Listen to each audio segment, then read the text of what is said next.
सुषमाताई जाऊन बसल्याच ना, त्या बसल्यानंतर तो तिथला दुसरा नालायक वामन म्हात्रे त्याच्यावरती गुन्हा दाखल झाला, नाही तर तो सुटलाच होता. हेच तर माझं म्हणणं आहे की जर तुम्हाला याच्यात राजकारण वाटत असेल तर याचा अर्थ तुम्ही तुमच्या काळात जे काही गुन्हे घडतायत, आता तुम्ही जो सांगितला प्रश्न विचारला, मला पण अशी माहिती मिळाली की ही शाळा RSS किंवा भाजपच्या लोकांशी संबंधित अशी माहिती मिळाली. खरी खोटी मी बघायला गेलो नाही, पण एक गोष्ट नक्की की गुन्हा दाखल करून घ्यायला विलंब तर लागला, हे सत्य आहे. आणि त्याच्यानंतर जर का पोलीस आपल्या तक्रारीची दखल घेत नाहीत असं म्हटल्यानंतर परत एकदा सांगतो, ही मुलगी एक दुर्दैवानी ते एक प्रतीक झालंय. प्रत्येकाच्या मुली ज्या शाळेत शिकतायत त्या सगळ्यांच्या पालकांचा एकत्रित असा हा उद्रेक होता आणि आहे.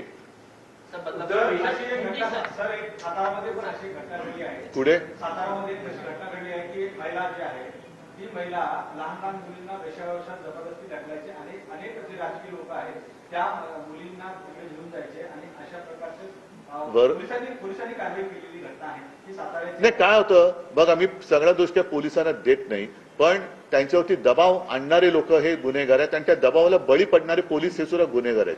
म्हणून मी म्हटलं की या सगळ्या प्रकरणामध्ये ठाण्या परिसराचे आयुक्त कोण हेच कोणाला माहिती नाहीये. आयुक्त करतायत काय, आयुक्तांची जबाबदारी काय, त्यांनी काहीतरी याच्यावरती भाष्य करायला पाहिजे होतं. त्यांना सुद्धा माहिती पाहिजे की आपल्या सगळ्या कारभारामध्ये कार्यक्षेत्रात काय होते आणि काय होत नाही.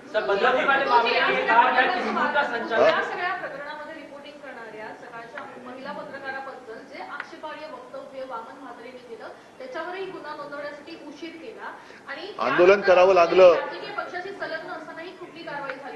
आंदोलन करावं लागलं. मी काल बोललो ना, सुषमाताई अंधारे जाऊन तिकडे बसल्या, सगळे शिवसैनिक तिकडे होते. आता शिवसैनिक माहिती तिथले नागरिकच आहेत, आता मला भेटायला येणारच आहेत, मी बोलवलंय त्यांना. पण हाच जो विषय आहे ना की तक्रारीची दखल जर वेळच्या वेळेला घेतली गेली असती आणि कारवाई झाली असती तर हा उद्रेक झाला नसता. आणि तसं अशी दुर्घटना पुन्हा होऊ नये म्हणून परवाचा जो बंद आहे, एक तर या विकृतांच्या मनामध्ये दहशत बसली पाहिजे पोलिसांवरती, आणि जे संवेदनहीन सरकार बसलेले 2-2.5 महिन्याच्या काळासाठी अजूनही त्यांना सुद्धा कळलं पाहिजे की आपण सगळ्या लोकांना असं गृहीत धरून चालता येणार नाही.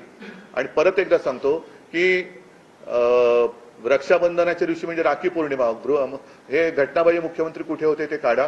काल सुद्धा एवढी तिकडे सगळा आगडो मुसळला होता तरी सुद्धा हे मिरवत होते रत्नागिरीमध्ये. हे किती निर्लज्जपणाचा कळस आहे.